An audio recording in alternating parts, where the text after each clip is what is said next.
what CPENT is, what this exam is all about. So CPENT is hands-on exam where you have multiple challenges that you must solve. And all of those challenges, I can divide them into two parts. Once again, it's not official, that's like my vision. So first kind of challenges, that's a challenge where you must just enumerate your target properly and gather information and provide this information to this exam form. What kind of information? Let me give you a very, very simple example. Like you must find the name of the target, or like fully qualified domain name, or just the name of the domain, or protocol version. Of course, not everything that obvious. We may have more complicated information that must be gathered, but just a fact. Some targets don't have to be compromised. You just need to enumerate them properly. Second kind of challenges, that's where you need to first exploit your target, find the root or user flag, so find the flag, and provide the content of those flags. So what you need to know for the exam, what skills you must have: enumeration and exploitation. That's two primary skills that you must have. And without those skills,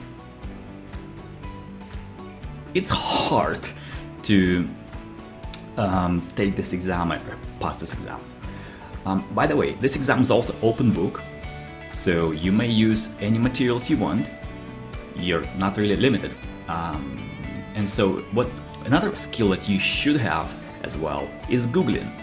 So you must use search engine quite often and find the relevant information to find an answer. All right, so that's the basics of the exam.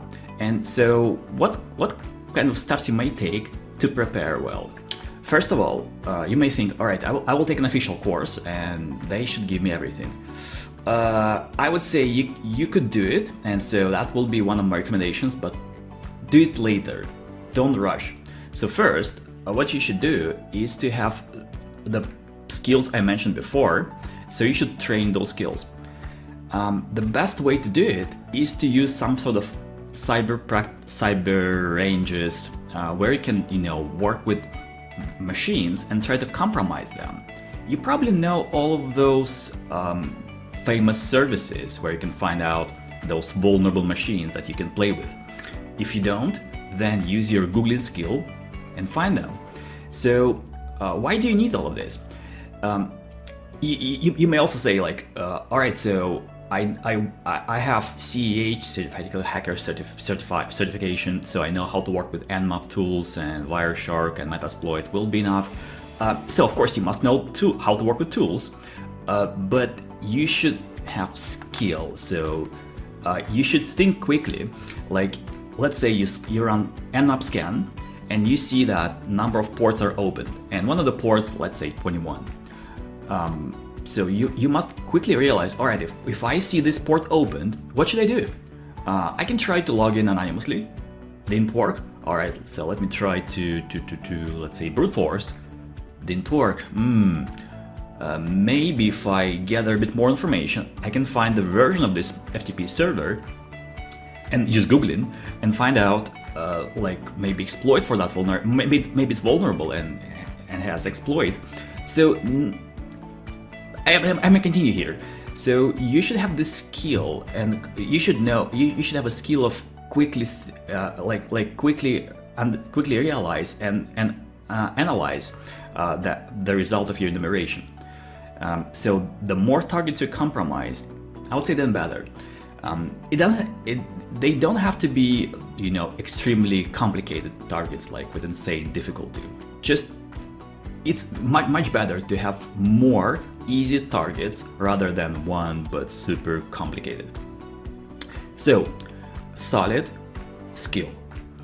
So you will train your enumeration and exploitation skills, and Googling as well, by the way, to work with those cyber ranges. One more thing, you should learn assembly language. And because that's the part of the exam and the course, but because assembly language is not very intuitive, I would say you need more time than you have on the course to learn it properly. So invest your time before you start to your CPENT course or CPENT exam. So learn assembly language, and my recommendation to you: don't learn just assembly language as is. Try to find the courses. They may be free, they may be not. Try to find the courses where you may learn assembly related to buffer overflow and cybersecurity. Can I say name of the courses? You have Googling skill, you can find all of that. Learn assembly. And also learn debugger, how to work with debugger better. And the debugger you need to know is GDB. So that's what you should have even before you start the official course. If you're going to start an official course, of course, then have this skill before, because in other case you will struggle a lot during the course. So next step, official course. And you may say, hey, do I really need this official course, or it's optional? Of course, always up to you. But first of all, official course will not only give you some ideas about an exam, but also it will help you to land your previous skills to the real world. What do I mean here? So let's say you work with targets on one of the cyber range services. And now you know how to enumerate, you know how to exploit. But to be fair, when you work with those services, you have no responsibility.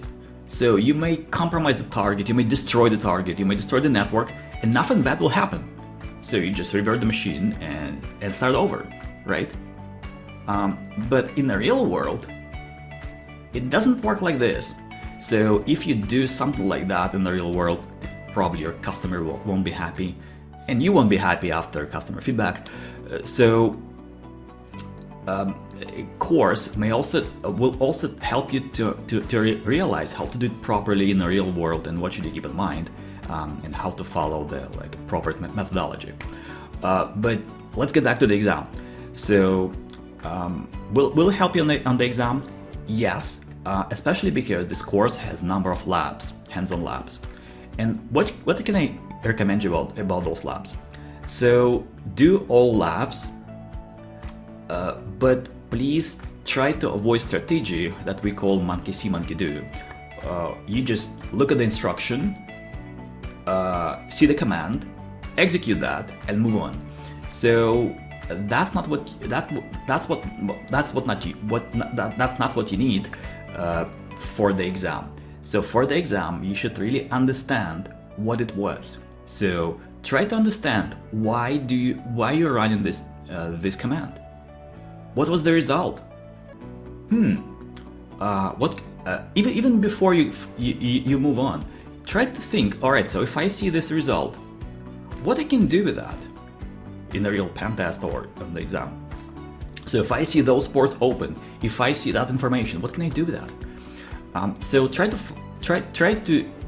execute labs, but with analyzing each step.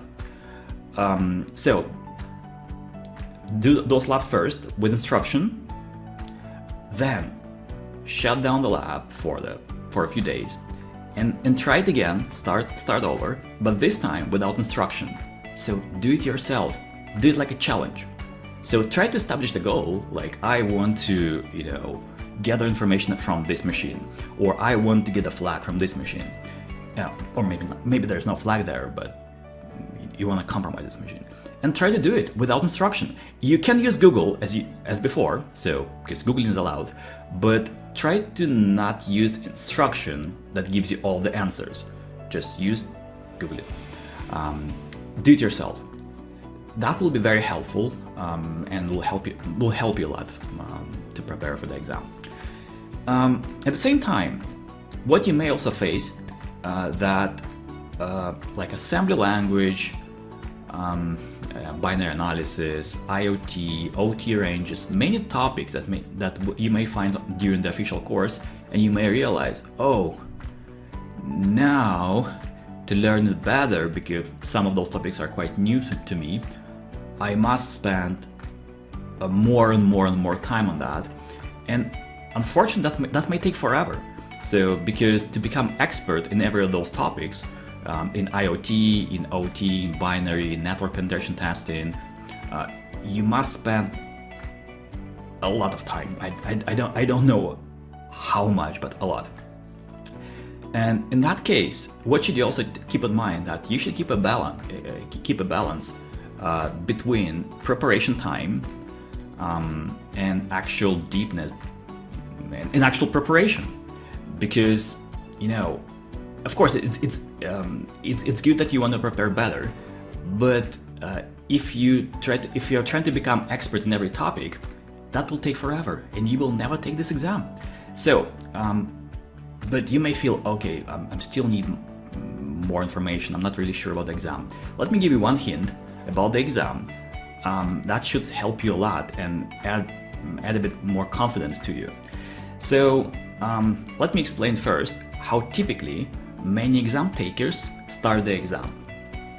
So first, they activate the dashboard on Aspen portal, and after you activate the dashboard, in the next 30 days, you must take both sessions, both 12-hour sessions.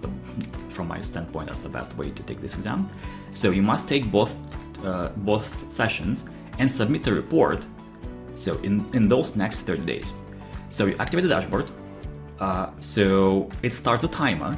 Now you have 30 days to finish all of this.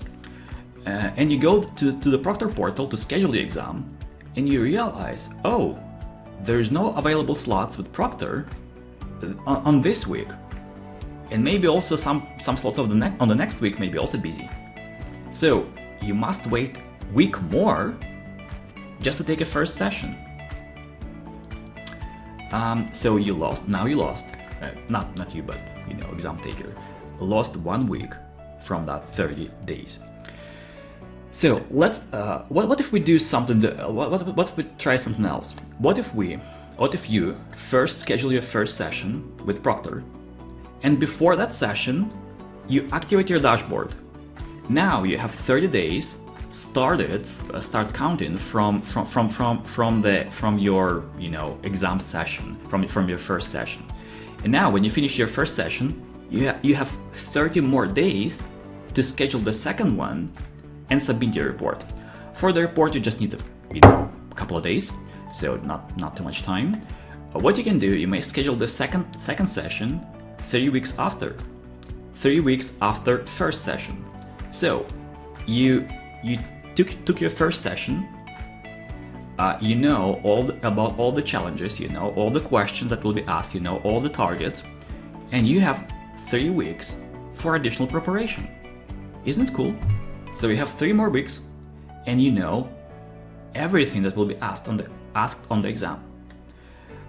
So even if you're feeling a bit nervous, keep in mind you may have additional preparation between 2 sessions, and if you do it wisely, you will have a lot of time between 2 sessions. Alright, so I hope all of those hints were informative for you. I'd like to thank you for watching this video, and good luck on the exam.